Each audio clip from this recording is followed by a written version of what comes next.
Assalamualaikum warahmatullahi wabarakatuh. Innal hamdalillah nahmaduhu wa nasta'inuhu wa nastaghfiruh wa na'udzu billahi min shururi anfusina wa min sayyiati a'malina. Man yahdihillahu fala mudilla lahu wa man yudlil fala hadiya lahu. Wa asyhadu an la ilaha illallah wahdahu la syarika lahu wa asyhadu anna Muhammadan 'abduhu wa rasuluh. Ya ayyuhalladzina amanu taqullaha haqqa tuqatih wa la tamutunna illa wa antum muslimun. Ya ayyuhan nasu taqu rabbakumul ladzi khalaqakum min nafsin wahidah wa khalaqa minha zawjaha wa batha minhuma rijalan katsiran wa nisaa'a wattaqullaha alladzi tasaaluna bihi wal arham innallaha kana 'alaikum raqiba. Ya ayyuhalladzina amanu taqullaha wa qulu qawlan sadida yuslih lakum a'malakum wa yaghfir lakum dhunubakum wa man yuti'illaha wa rasulahu faqad faza fawzan 'azima. Amma ba'd, fa inna asdaqal hadithi kitabullah wa khairal hadi hadi Muhammadin sallallahu alaihi wasallam wa syarrul umuri muhdatsatuha wa kullu muhdatsatin bid'ah wa kulla bid'atin dhalalah wa kulla dhalalatin finnar. Ma'asyiral muslimin, ikhwani fillah, rahimani wa rahimakumullah. Kita meneruskan kembali pembahasan kitab Makanatus Sunnatin Nabawiyah yang ditulis oleh Fadilatul Syekh Umar ibn Muslih Al-Husaini hafizahullahu ta'ala. Kita masih membahas tentang wajibnya seorang muslim untuk memuliakan, mengagungkan atau menyanjung Nabi SAW, baik ketika Nabi masih hidup atau setelah wafatnya Nabi SAW. Kita sampai di halaman yang ke-45 dari buku panduan. Kata muallif, qala Syekhul Islam Ibnu Taimiyah ba'da an asyara li qissatin 'anil Imam Malik dzakaraha al-Qadhi Iyad. Berkata Syekhul Islam Ibnu Taimiyah rahimahullah, setelah beliau menyebutkan tentang kisah Imam Malik yang dinukilkan oleh Al-Qadhi Iyad, maka setelah itu Syekhul Islam mengatakan, wa innama dzakaraha fi siyaqi anna hurmatan nabiy sallallahu alaihi wasallam ba'da mautihi wa tawqirihi wa ta'zimihi lazimun. Kata beliau, sesungguhnya Al-Qadhi Iyad menyebutkan tentang kisah Imam Malik itu dalam konteks untuk menegaskan bahwa kehormatan Nabi SAW dan pengagungan kepada Nabi itu wajib dilakukan oleh seorang muslim, baik ketika Nabi hidup ataupun setelah Nabi wafat. Kama kana hala hayatihi, sebagaimana ketika Nabi masih hidup. Wa kadzalika 'inda dzikrihi, demikian juga wajib mengagungkan Nabi, memuliakan Nabi ketika disebutkan tentang Nabi SAW. Wa dzikri hadithihi wa sunnatihi, demikian juga wajib mengagungkan Nabi ketika disebutkan tentang hadis Nabi SAW, ketika disebutkan tentang sunnah Nabi SAW. Wa sima'i ismihi, dan kita wajib mengagungkan Nabi ketika kita mendengar nama beliau disebutkan. Wa dzukira an Malikin annahu su'ila an Ayyub As-Sakhtiyani faqala. Disebutkan dari Imam Malik, diriwayatkan dari Imam Malik bahwasanya suatu ketika Imam Malik pernah ditanya tentang seorang ulama yang bernama Ayyub As-Sakhtiyani. Maka Imam Malik mengatakan, ma haddathtukum an ahadin illa wa Ayyubu afdalu minhu. Kata Imam Malik, aku tidak pernah menceritakan kepada kalian seorang pun melainkan pasti Ayyub As-Sakhtiyani itu lebih baik daripada setiap orang yang aku ceritakan itu. Kemudian qal wa hajja hajjatain. Beliau yaitu Ayyub itu pernah haji 2 kali. Fakuntu armuquhu fala asma'u minhu ghaira annahu kana idza dzukira an-nabiy sallallahu alaihi wasallam baka hatta arhamahu. Kata beliau, dan aku perhatikan Ayyub As-Sakhtiyani ini, kata Imam Malik, tidaklah Ayyub ketika menyebutkan Nabi atau ketika disebutkan Nabi SAW, beliau pasti menangis sampai aku kesian sama dia. Falamma ra'aitu minhu ma ra'ait wa ijlalahu lin Nabi SAW katabtu anhu. Dan setelah aku melihat apa yang aku lihat, betapa Ayyub sangat memuliakan, mengagungkan Nabi SAW, bagaimana penghormatan Ayyub kepada Nabi SAW, maka aku menulis tentang Ayyub As-Sakhtiyani.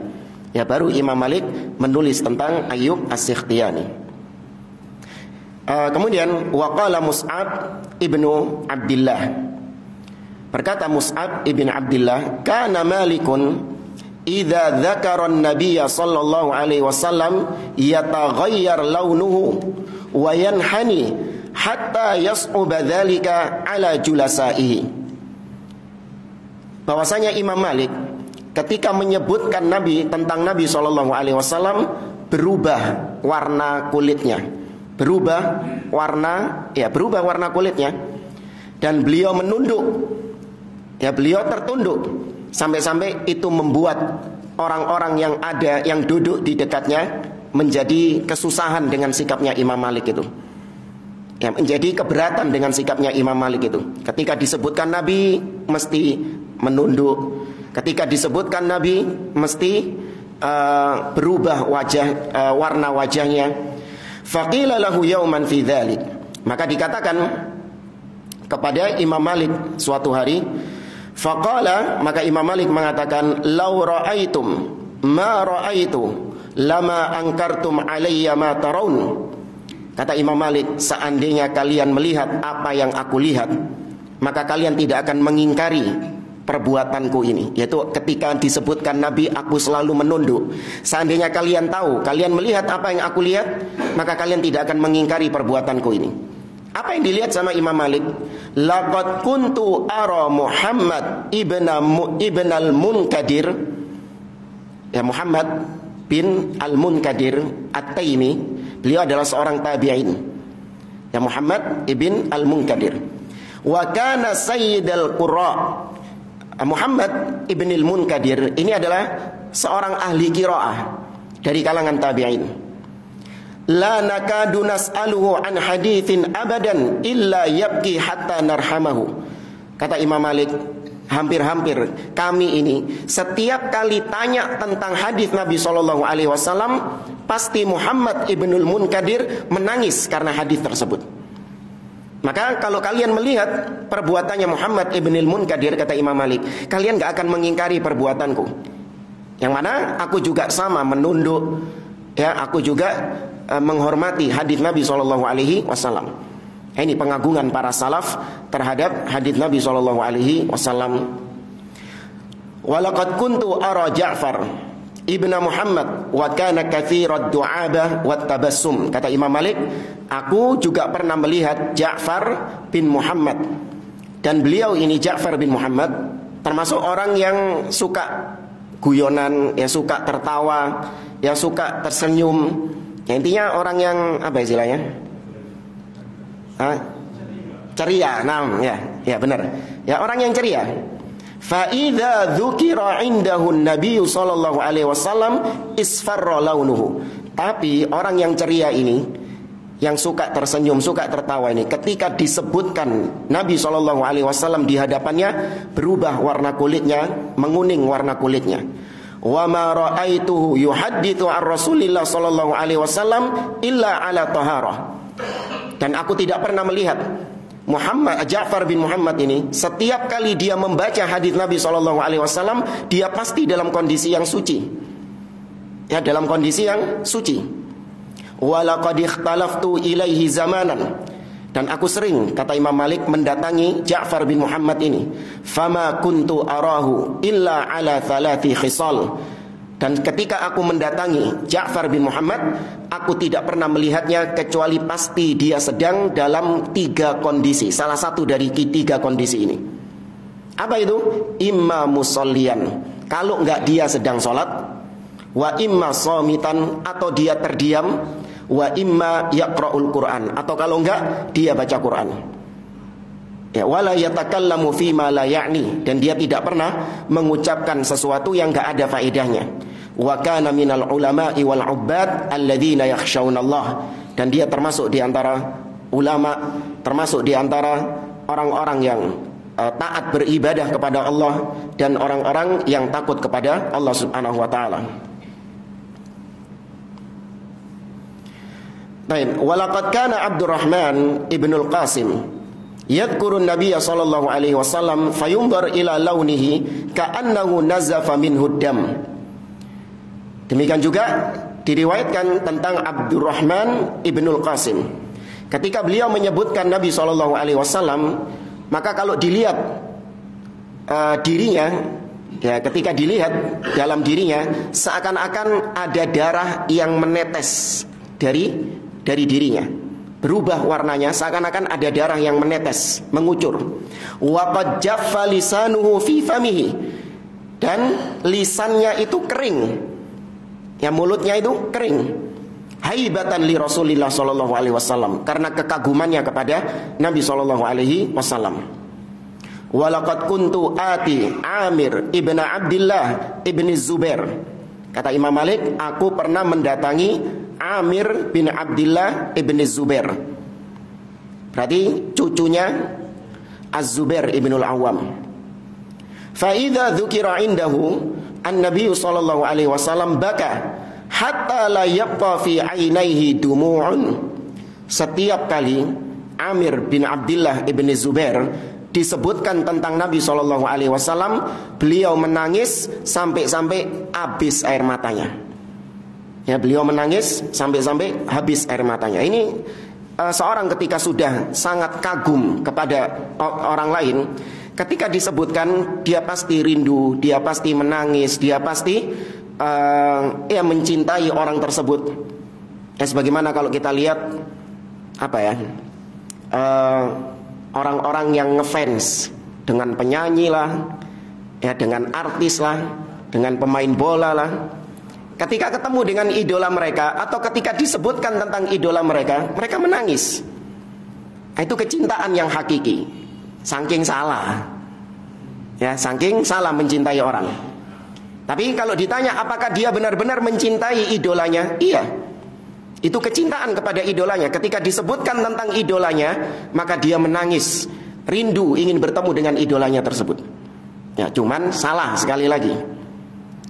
Walaqad ra'aitu Az-Zuhri, kata Imam Malik, aku juga pernah melihat Az-Zuhri, yaitu Ibnu Syihab Az-Zuhri. Wa kana lamin ahna'in nasi wa aqrabahum, fa idza dzukira indahu an-nabiy sallallahu alaihi wasallam fa ka'annahu ma 'arafaka wala 'araftuhu, ya, wala 'araftahu. Ketika disebutkan tentang Nabi sallallahu alaihi wasallam, Ibnu Syihab Az-Zuhri kalau sudah menyebut tentang hadis Nabi sallallahu alaihi wasallam, seakan-akan dia tidak mengenalmu dan kau tidak mengenal dia. Ya, ini hiperbol dari Imam Malik. Betapa mengagungkannya Ibnu Syihab Az-Zuhri terhadap hadis Nabi SAW. Kalau sudah menyebutkan hadis Nabi, disebutkan tentang Nabi SAW, seakan-akan dia itu orang lain yang tidak kita kenal. Dia tidak mengenalmu dan kau tidak mengenal dia. Walaqad kuntu ati Safwan ibn Salim wa kana minal muta'abbidin al-mujtahidin. Kata Imam Malik, aku juga pernah mendatangi Safwan ibn Salim, dan beliau termasuk di antara ubad, ahli ibadah, dan beliau juga orang-orang yang termasuk di antara orang-orang yang ahli ijtihad. Fa idza dzakara an-nabiy sallallahu alaihi wasallam baka fala yazalu yabki hatta yaquma an-nasu anhu wa yatruku. Kata beliau Imam Malik ini, Safwan ibn Salim kalau sudah menyebutkan tentang Nabi SAW, dia menangis sampai orang-orang pergi meninggalkan dia. Saking suwi ini nangis ya jemaah. Iya, sampai orang-orang bangkit meninggalkan dia. Ya, karena dari lamanya dia menangis tersebut. Ya, luar biasa para salafus soleh pengagungannya kepada Nabi SAW. Kita lanjutkan ke bab selanjutnya, halaman 47. Al-mabhatsu tsani, bab yang kedua, wujubu ta'zimi sunnatil musyarrafah wal qabul wat taslim war ridha bi kulli ma ja'at bihi.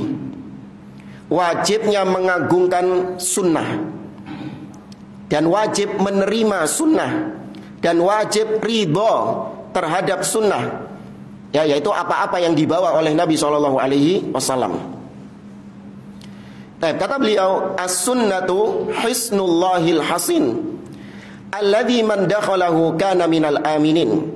Ya, as-sunnah, yakni apa yang dibawa oleh Nabi SAW, itu adalah benteng Allah yang kokoh.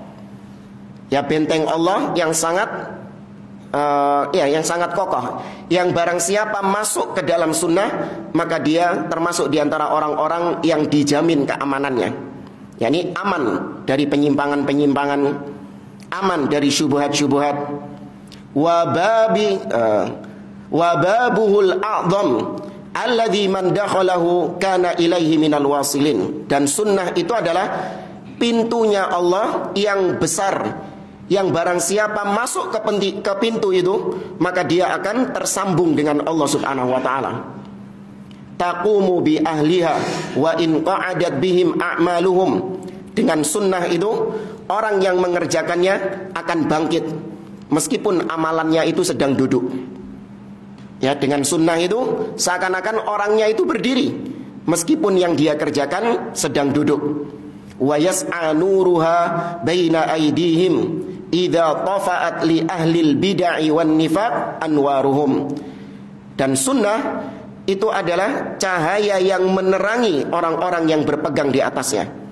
Di saat yang bersamaan justru bid'ah memadamkan cahaya tersebut. Ya, bid'ah itu memadamkan cahaya sunnah, sedangkan sunnah itu menerangi jalannya orang-orang yang berpegang di atasnya. Makanya gak heran kalau Al-Imam Al-Barbahari rahimahullah di awal kitab Syarhus Sunnah beliau mengatakan, i'lam annal islama huwa sunnah was sunnatu was sunnah hiyal islam. Ketahuilah bahwa Islam itu sunnah dan sunnah itu Islam. Ya. Demikian juga para ulama menyebutkan Al-Qur'anu ahwaju minas sunnah ahwaju minas sunnah minas sunnati ilal Qur'an atau minal Qur'an. Al-Qur'an itu lebih membutuhkan sunnah daripada sunnah membutuhkan Al-Qur'an. Karena seorang tidak akan mungkin bisa mengamalkan Al-Qur'an kecuali dengan sunnah. Ya, sebagaimana yang sering kita sampaikan, as-sunnah menafsirkan Al-Qur'an. Sunnah menegaskan apa yang ada di dalam Al-Qur'an. Sunnah mendatangkan hukum baru yang tidak ada di dalam Al-Quran. Dan sunnah bisa menasakh, yang menghapus hukum yang ada di dalam Al-Quran. Ini ada rinciannya semuanya.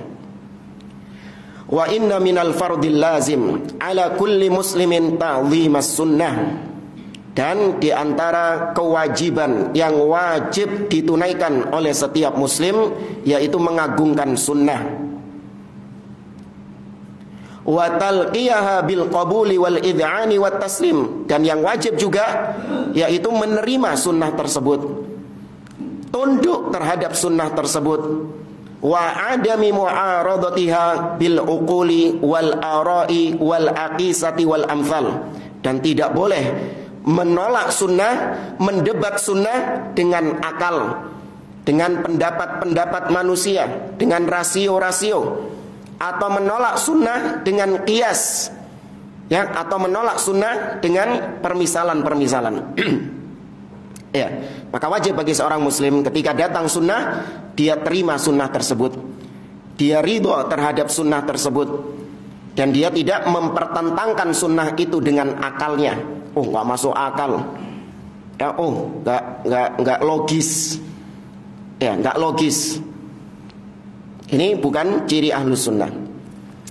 Kemudian adillatu ta'zimis sunnah. Ini diantara dalil-dalil yang beliau bawakan yang menunjukkan tentang wajibnya kita mengagungkan sunnah, yang mengagungkan ajaran Nabi SAW. Qaulullah Ta'ala, yang pertama firman Allah dalam surah An-Nisa ayat 65. Allah Ta'ala berfirman, "Fala wa rabbika la yu'minun hatta yuhakkimuka fima syajara bainahum, thumma la yajidu fi anfusihim harajan mimma qadaita wa yusallimu taslima." Kata Allah Azza wa Jalla, sekali-kali tidak, wa rabbik, demi Rabbmu wahai Muhammad, sungguh mereka tidak beriman sampai mereka menjadikan engkau wahai Muhammad sebagai hakim yang memutuskan pertikaian di antara mereka, yang menjadi hakim yang memutuskan perkara-perkara yang ada di antara mereka. Dan mereka tidak beriman sampai mereka tidak mendapati di dalam diri mereka ada keberatan dengan apa yang kau putuskan. Jadi Allah mengikat keimanan itu dengan menerima hukum dari Nabi SAW, menerima sunnah dari Nabi SAW. Tidak ada keberatan, dongkol dalam dirinya, tapi dia menerima wa yusallimu taslima, dan dia sepenuhnya menerima sunnah tersebut, menerima apa yang datang dari Nabi tersebut. Nah, kita baca penjelasan dari beliau, fahadha iqsamun minallahi azza wa jalla bi rububiyyatihi li Muhammadin sallallahu alaihi wasallam adalah alal inayatil khasati annahum la yu'minun hatta yaj'aluka hakaman fima hasala bainahum min niza'. Kata beliau, ayat ini ada sumpah di dalamnya. Ya, ayat ini ada sumpahnya. Fala wa rabbik, ya, sungguh sekali-kali tidak, wa rabbik, demi Rabbmu. Ya, demi Allah maksudnya. Demi Rabbmu wahai Muhammad. Allah bersumpah dengan rububiyahnya yang menunjukkan perhatian khusus dari Allah Subhanahu wa ta'ala, penegasan khusus dari Allah Azza wa Jalla bahwa mereka tidak akan beriman, tidak dikatakan beriman sampai menjadikanmu wahai Muhammad sebagai hakim, ya, sebagai hakim yang memutuskan perkara yang ada di tengah-tengah mereka. Wa tahkimuhu sallallahu alaihi wasallam fi hayatihi birruju'i ilaihi, menjadikan Rasul sebagai hakim ketika Nabi masih hidup, yaitu dengan kembali kepada beliau, mendatangi beliau, kemudian menjadikan beliau sebagai hakim dalam perkara-perkara yang mereka perselisihkan. Itu ketika Nabi hidup. Wa ba'da mautihi, adapun ketika Nabi sudah wafat, maka bagaimana caranya menjadikan Nabi sebagai hakim? Dengan rujuk kepada sunnahnya, birruju'i ila sunnatihi, ya, kembali kepada sunnahnya. Allah Ta'ala berfirman dalam surah An-Nisa, ya ayyuhalladzina amanu atii'u Allah wa atii'ur rasula wa ulil amri minkum fa in tanaza'tum fi syai'in farudduhu ila Allahi war rasul in kuntum tu'minuna billahi wal yaumil akhir. Ya, apabila kalian berselisih tentang sesuatu, maka kembalikan perselisihan itu kepada Allah, itu kepada Al-Quran, war Rasul, dan kepada Rasul, yaitu kepada sunnahnya. Thumma la yajidu fi anfusihim harajan mimma qadaita. Kemudian kata Allah, mereka tidak mendapati keberatan dalam diri mereka atas apa yang kau putuskan wahai Muhammad. Jadi hukum-hukum yang ditetapkan oleh Nabi SAW nggak boleh kita keberatan, ya, nggak boleh kita membencinya. Kalaupun kita belum mampu melaksanakannya, maka nggak boleh kita kemudian membenci syariat Nabi tersebut atau mencaci maki syariat Nabi tersebut. Allah Azza wa Jalla atau Al-Imam Ibnu Katsir rahimahullah ta'ala ketika menafsirkan firman Allah, inna syani'aka huwal abtar, sesungguhnya yang mencacimu wahai Muhammad dialah yang terputus dari rahmat Allah Subhanahu wa ta'ala. Kata Imam Ibnu Katsir, inna mubghidaka wa mubghidha ma ji'ta bihi, sesungguhnya yang membencimu wahai Muhammad, dan yang membenci syariat yang kau bawa. Tuh, memang ada orang Muslim yang membenci personnya Nabi SAW. Karena rasa nggak ada ya kalau orang Muslim ya. Hanya orang-orang kafir yang membenci personnya Nabi SAW. Hatta ahlil bid'ah, separah apapun bid'ahnya, ketika disebutkan Nabi SAW, dia menghormati nggak? Dia menghormati personnya. Tapi hanya ahlus sunnah yang memuliakan sunnah Nabi, memuliakan ajaran Nabi. Ahlul bid'ah enggak. Ya, ahlul bid'ah tidak memuliakan sunnah Nabi, hanya memuliakan orangnya saja, menghormati orangnya saja. Tapi ajaran yang dibawa oleh Nabi SAW banyak yang ditolak oleh mereka. Akidah yang dibawa oleh Nabi SAW banyak yang ditolak sama mereka. Ya, maka hanya ahlus sunnah yang memuliakan Nabi plus ajarannya Nabi SAW. Ya. Kata Syekh, thumma la yajidu fi anfusihim harajan mimma qadaita, yakni al-itmi'nanu war-ridha bima qada bihi. Ya, bima qada bihi, maksudnya adalah yaitu menerima ridha dengan apa yang diputuskan oleh Nabi SAW. Wa yusallimu taslima, ay yunqaduna inqiyadan taman laisa fihi ta'akhur wala taqahqara.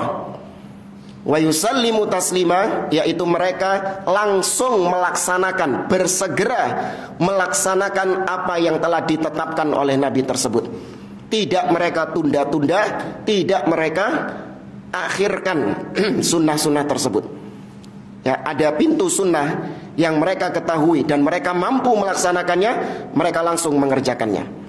Tidak ditunda-tunda, oh nanti dulu, ya nunggu kaya, oh nanti dulu nunggu mapan, oh nanti dulu nunggu ini, enggak. Sepanjang mereka mampu melaksanakannya, mereka kerjakan sunnah tersebut. Fahadi syurutun thalatha la yatimul imanu illa biha. Maka dari ayat tadi ada 3 syarat yang wajib untuk kita penuhi, yang mana kalau hilang salah satunya maka tidak sempurna iman kita. Yang pertama, tahkimur Rasul sallallahu alaihi wasallam, menjadikan Rasul sebagai hakim. Ya, menjadikan Rasul sebagai hakim dalam setiap perkara-perkara yang ada. Kemudian yang kedua, alla yajid harajan fima qada. Setelah Nabi dijadikan hakim, kemudian Nabi memutuskan perkara, maka tidak boleh ada keberatan dari apa yang telah diputuskan oleh Nabi tersebut. Dan yang ketiga, an yusallima tasliman taman, menerima dengan sempurna, yaitu melaksanakan hukum dari Nabi secara langsung, tidak ditunda-tunda atau diakhirkan. Ini dalil yang pertama. Dalil yang kedua yaitu firman Allah di dalam surah An-Nur ayat yang ke-51. Wa qaulullahi ta'ala, dan firman Allah azza wa jalla, innama kana qaulal mu'minin idza du'u ila Allahi wa rasulihi liyahkuma bainahum an yaqulu sami'na wa ata'na wa ulaika humul muflihun. Kata Allah, sesungguhnya ucapan orang-orang yang mukmin, yang beriman, apabila diajak, diseru kepada Allah dan Rasulnya, liyahkuma bainahum, untuk memutuskan perkara di antara mereka. Jadi diajak, kalau kau ingin memutuskan perkara, maka dengan Allah dan Rasulnya, dengan kitabullah dan sunnahnya. Maka orang beriman kalau diajak kepada Allah dan Rasulnya, maka mereka tidak memiliki ucapan lain selain apa? Sami'na wa ata'na wa ulaika humul muflihun, dan mereka itulah orang-orang yang beruntung. Kata Syekh, innama kana qaulal mu'minin, sesungguhnya ucapan orang-orang yang beriman, kata beliau, haqiqatul ladzina sadaqu imanahum bi a'malihim, yakni orang-orang yang jujur keimanan mereka. Ya, orang-orang yang jujur keimanan mereka. Dengan apa keimanannya jujur? Dengan bukti apa? Dengan amalan mereka. Hina yud'una ilallahi wa rasulih, yaitu ketika mereka diajak kepada Allah dan Rasulnya, liyahkuma bainahum, agar dia memutuskan perkara di antara manusia. Dia kembali kepada Allah dan Rasulnya, kembali kepada hukum Allah dan Rasulnya. Sawa'un wafaqa ahwa'ahum am khalafahum, entah hawa nafsunya cocok dengan hukum Allah dan Rasulnya tersebut, atau hawa nafsunya nggak cocok dengan hukum Allah dan Rasulnya tersebut.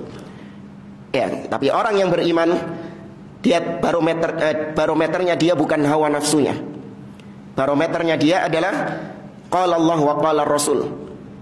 Yang jadikan standar kebenaran, standar hukum adalah qala Allah dan qala Rasul.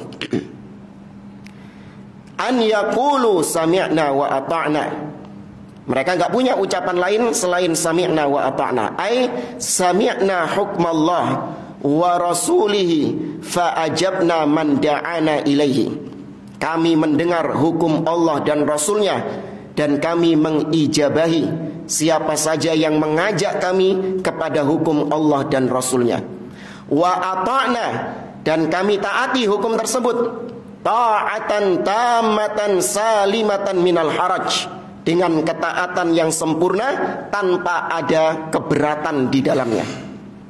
Ya, tanpa ada rasa keberatan di dalamnya. Wa ulaika humul muflihun, hasrul falah fihim.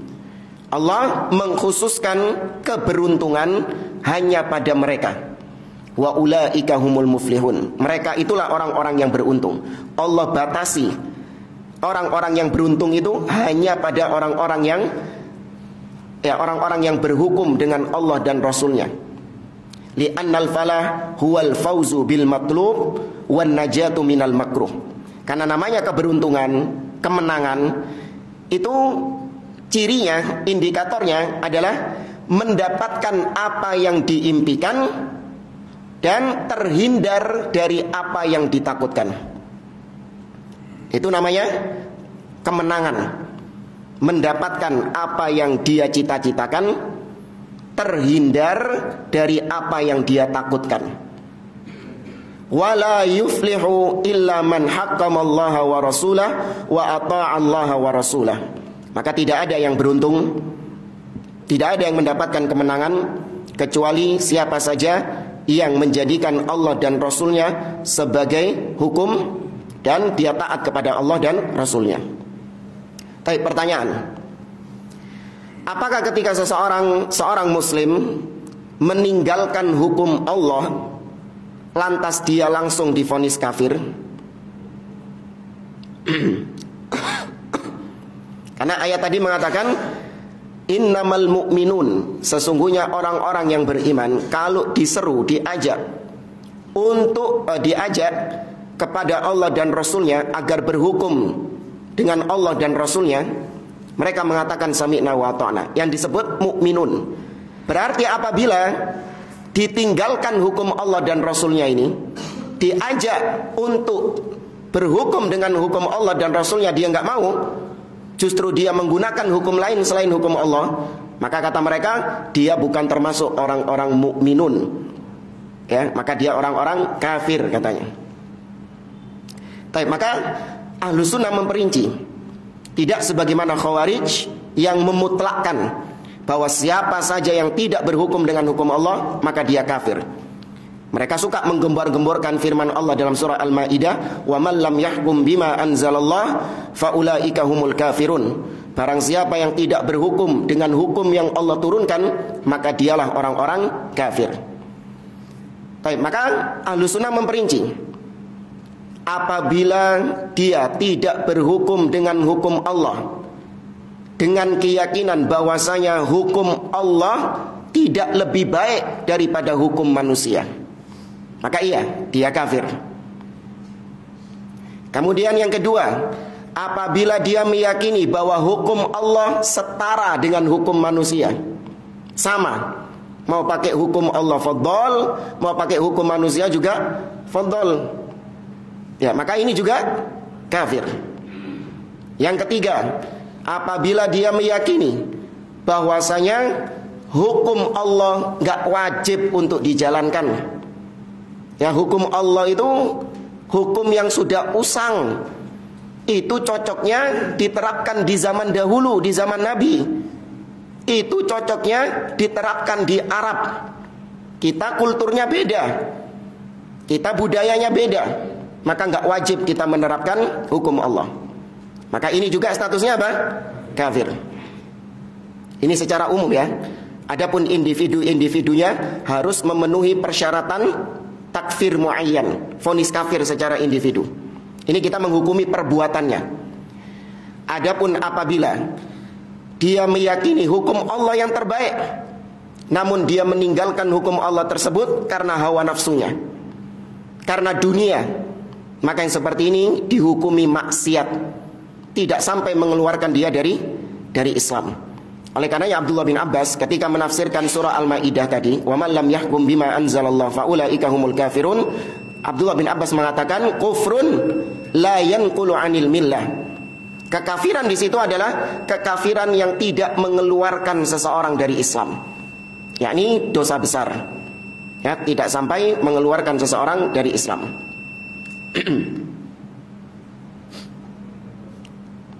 Namun kita sepakat dengan orang-orang Khawarij tentang wajibnya berhukum dengan hukum Allah. Iya, itu sepakat kita dengan mereka.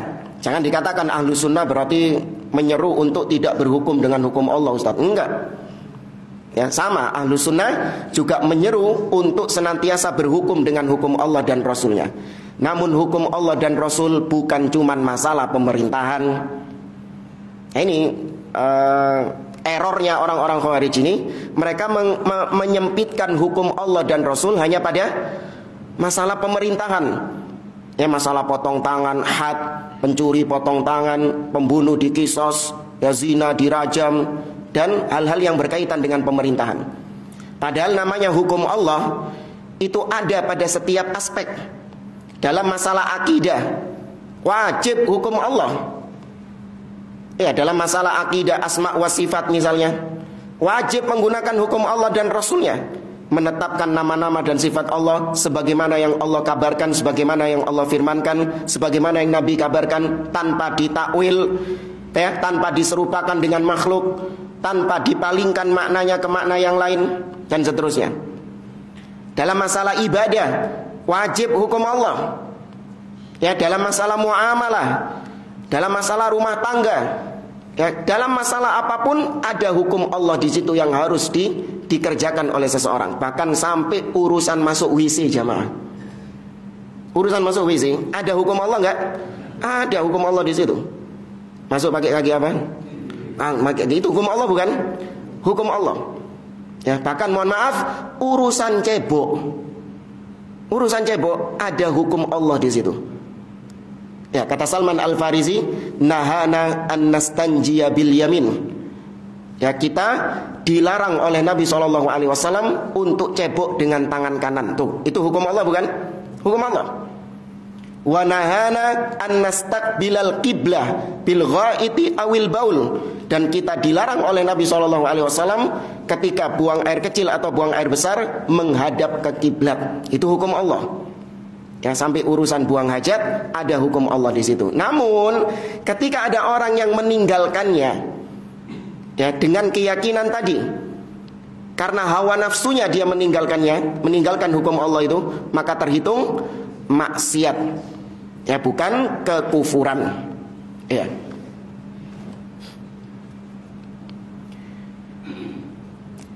Kita lanjut di halaman 49, firman Allah Azza wa Jalla dalam surah An-Nur ayat 63. Allah berfirman, la taj'alu du'a ar-rasul ka du'a la taj'alu du'a ar-rasuli bainakum ka du'a ba'dikum ba'dha.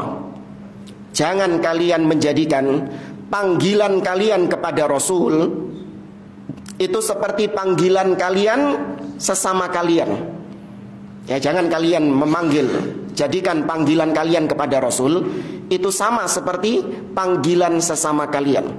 Qad ya'lamullahu alladhina yatasallaluna minkum liwadha Sungguh Allah telah mengetahui siapa di antara kalian yang keluar mengendap-endap sembunyi-sembunyi untuk keluar.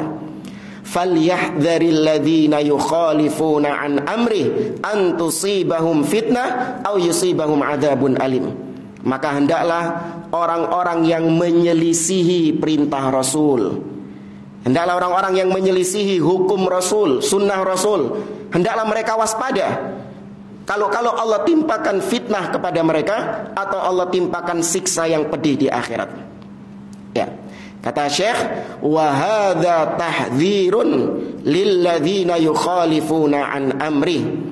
Ini adalah tahdzir, peringatan bagi orang-orang yang menyelisihi perintah Nabi SAW, menyelisihi sunnah beliau. Wa yarghabuna anhu, dan bahkan dia benci dengan sunnah tersebut. Antusibahum fitnah au yusibahum adzabun alim. Itu peringatan bagi mereka, khawatirnya mereka akan mendapatkan fitnah, yaitu bala, musibah di dunia, atau mereka akan mendapatkan siksa yang pedih di akhirat. Siapa yang berdalil dengan ayat ini? Ketika ada seorang yang ingin melaksanakan haji, tapi ngambil mikotnya di Masjid Nabawi. Ya, dia ngambil mikotnya, mikot haji atau umrah di Masjid Nabawi, di dekat kuburnya Nabi SAW. Maka ditegur oleh ulama ini dengan membawakan ayat ini. Ada yang tahu siapa itu? Imam Darul Hijrah.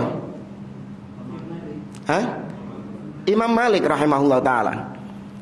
Ya, sebagaimana kisah yang masyhur, seorang datang kepada Imam Malik bertanya, wahai Imam Malik, min aina uhrim? Dari mana aku berihram, memulai ihramku? Kata Imam Malik, min Dzul Hulaifah, min haitsu ahrama Rasulullah sallallahu alaihi wasallam.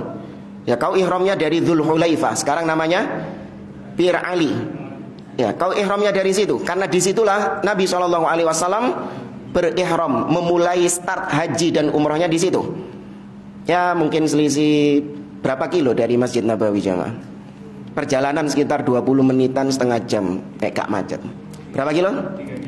3 kiloan ya, dari Masjid Nabawi ke Dzul Hulaifah. Kok cedek? Enggak kecedekan ya? Kayaknya lebih kan. Ya segituan lah. Nanti lihat di map sendirilah. Saya ngukurnya cuman perjalanan bis saja. Ya sekitar 20 menit, setengah jam gitulah. Itu kalau nggak crowded. Ya, antara Masjid Nabawi dengan Dzul Hulaifah. Baik. Kemudian orang ini mengatakan, walakinni uridu an uhrima minal masjid min indi qabrin Nabi sallallahu alaihi wasallam. Tapi wahai Imam Malik, saya itu pengennya ihramnya itu dimulai dari Masjid Nabawi, di dekat samping kuburnya Nabi sallallahu alaihi wasallam tuh. Raudhah gitu. Ya kan, tempat paling spesial di Masjid Nabawi, raudhahnya tuh. Kenapa kita nggak ihram di situ saja? Kalau dipikir pakai akal, mana yang lebih mulia? Bir Ali atau Masjid Nabawi? Raudhah. Kalau dipikir pakai akal ya. Agama bukan akal-akalan tapi. Ya, kalau dipikir pakai akal, raudhah, Masjid Nabawi lebih mulia. Kenapa kita nggak ihram dari situ saja? Maka Imam Malik mengatakan, la taf'al, ojo, jangan kau melakukan itu. Fa inni akhsya alaikal fitnah. Aku khawatir kau kena bala, kau kena musibah, kena azab dari Allah Azza wa Jalla. Bingung orang ini. Wa ayyu fitnah? Fitnah apa? Saya ini mau haji, mau umroh, mau ke Masjid Nabawi, mau ke Raudhah, oleh fitnah. Saya bukan mau zina, saya bukan mau melakukan maksiat, saya mau haji, mau umroh. Dan saya mulai dari Masjid Nabawi, bukan mulai dari di diskotik, bukan. Saya mulainya dari Masjid Nabawi. Mosok dosa gitu. Mindsetnya ahli bid'ah kayak gitu. Ini kan bagus, bersolawat, masa nggak boleh? Ya kan? Ini kan membaca doa, membaca ini, kok nggak boleh? Lihat jawaban Imam Malik. Imam Malik mengatakan, wa ayyu fitnatin a'zam min annaka tara qad sabaqta ila fadilah lam yasbiqha Rasulullah sallallahu alaihi wasallam. Musibah mana yang lebih besar daripada kau menganggap dirimu lebih tahu tentang suatu keutamaan yang Rasul saja nggak tahu tentang hal itu? Maksudnya Nabi tahu nggak kalau umroh itu lebih afdolnya dimulai dari Masjid Nabawi? Kira-kira kalau ditanya ke orang itu jawabnya apa? Nggak mungkin Nabi jawab, ya dia jawab Nabi nggak tahu. Kalau dia jawab Nabi nggak tahu, loh kon kok iso weruh? Kan gitu. Sing oleh wahyu sapa lho? Pasti dia jawab Nabi tahu. Maka pertanyaan kedua, kalau Nabi tahu, apakah Nabi mengajarkan hal tersebut kepada para sahabatnya, atau Nabi mendiamkan hal tersebut? Gak mungkin dia menjawab Nabi diem, karena itu tuduhan keji kepada Nabi, yaitu Nabi menyembunyikan apa? Menyembunyikan syariat. Ya, padahal Allah Azza wa Jalla mengatakan, ya ayyuhar rasul balligh ma unzila ilaika mir rabbik. Wahai Rasul, sampaikan apapun yang diturunkan Allah kepadamu. Gak boleh disembunyikan. Ya, maka gak mungkin dia mengatakan Nabi diem. Pasti dia mengatakan Nabi mengajarkannya. Baru kemudian kita tinggal minta apanya? Tinggal minta dalilnya. Kalau Nabi memang menyeru mikotnya itu di Masjid Nabawi, dan tidak ada. Kemudian Imam Malik membacakan ayat ini tadi. Falyahdharil ladzina yukhalifuna an amri an tusibahum fitnah aw yusibahum adzabun alim. Maka hendaklah orang-orang yang menyelisihi sunnah, menyelisihi perintah Nabi, maka agar dia waspada. Kalau Allah timpakan bala kepadanya di dunia atau di akhirat, Allah timpakan siksa yang pedih. Hal yang sama juga dialami oleh seorang tabi'in yang bernama Sa'id ibnil Musayyib. Beliau pernah mendapati ada seseorang yang sholat sunnah fajar qobliyah subuh berulang-ulang.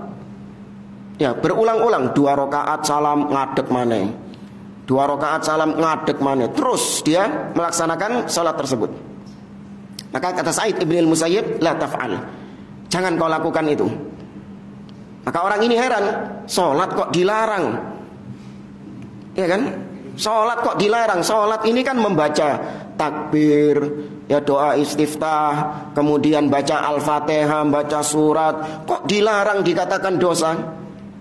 Dia mengatakan, ayyu'adzibuni Allah ala shalah. Wahai Sa'id ibn al-Musayyib, apakah mungkin nanti di akhirat saya disiksa sama Allah gara-gara sholat saya ini? Ya kan aneh ya. Ketika nanti dia disiksa di neraka, orang ini tanya, ya Allah, kenapa kau siksa aku? Iya, karena kau sholat. Duh, kan aneh kan? Ini mindsetnya ahli bid'ah kayak gitu. Maka lihat jawaban Sa'id ibn al-Musayyib. Beliau mengatakan, la, oh bukan, kau bukan disiksa karena sholat itu, bukan. Walakin li khilafis sunnah, kau disiksa karena menyelisihi sunnah. Ya, kau disiksa karena menyelisih sunnah Nabi SAW, minteri Nabi SAW. Ya. Qala al-Imam Ahmad, Imam Ahmad berkata, atadri mal fitnah? Al-fitnatu asyirk. Kata Imam Ahmad, tahukah engkau apa itu fitnah? Al-fitnah asyirk. Fitnah itu salah satu maknanya adalah kesyirikan. Ya, salah satu makna fitnah dalam bahasa Arab, kekufuran atau kesyirikan. Bisa juga fitnah artinya bala, musibah, ya, ujian, malapetaka. Dari sini Allah mengatakan wal fitnatu asyaddu minal qatl. Fitnah itu lebih dahsyat daripada pembunuhan. Ini jangan diartikan fitnah bahasa Indonesia. Ya, sering kita mendengar orang-orang mengatakan fitnah lebih kejam dari pembunuhan. Salah. Pembunuhan lebih kejam daripada fitnah. Kalau bahasa apa? Bahasa Indonesia. Misalnya jamaah, antum dituduh sama antum dibunuh, mana yang lebih dahsyat dosanya? Dibunuh. Iya, sampai-sampai Allah sebutkan dan ulama khilaf tentang orang yang membunuh. Dalam firman-Nya Allah mengatakan man qatala mu'minan muta'ammidan fajazaohu jahannam khalidan fiha wa ghadiballahu alaihi wa la'ana. Barang siapa yang membunuh seorang mukmin dengan sengaja, maka dia dimasukkan ke jahanam khalidan fiha, kekal di dalamnya. Tuh. Padahal yang kekal itu cuma dosa apa jemaah? Syirik. Tapi kenapa pembunuhan sampai Allah katakan kekal?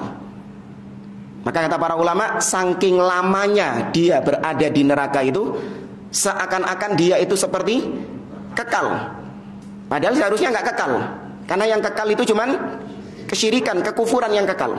Tapi saking lamanya dia berada di dalam neraka, seakan-akan dia seperti kekal di neraka. Ya, maka pembunuhan lebih kejam daripada fitnah, menuduh. Tapi kalau diartikan dengan bahasa Arab, wal fitnatu asyaddu minal qatl, fitnah lebih dahsyat dari pembunuhan, yakni syirik itu lebih dahsyat dosanya daripada pembunuhan. Benar nggak? Benar. Ya, dosa membunuh dan dosa syirik, maka yang lebih parah, lebih dahsyat dampaknya adalah kesyirikan kepada Allah Subhanahu wa taala. Tapi yang terakhir kata Imam Ahmad, la'allahu idza radda ba'da qawlihi an yaqa'a fi qalbihi syai'un min az-zayhi fayahlik. Bisa saja ketika dia menolak sebagian hadis Nabi SAW, maka di dalam hatinya itu ada penyimpangan. Ketika dia menolak hadis Nabi, menolak sunnah Nabi SAW, maka di dalam hatinya ada setitik penyimpangan. Yang gara-gara setitik penyimpangan itu dia bisa binasa. Ya bisa binasa gara-gara dia menolak hadis Nabi SAW atau menolak sunnah Nabi SAW. Ya.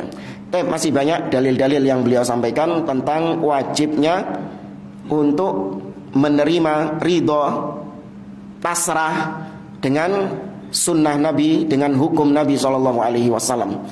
Naktafi bihada.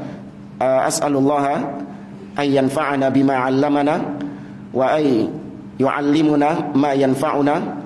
Subhanakallahumma wa bihamdik asyhadu an la ilaha illa anta astaghfiruka wa atubu ilaik. Assalamu alaikum warahmatullahi wabarakatuh.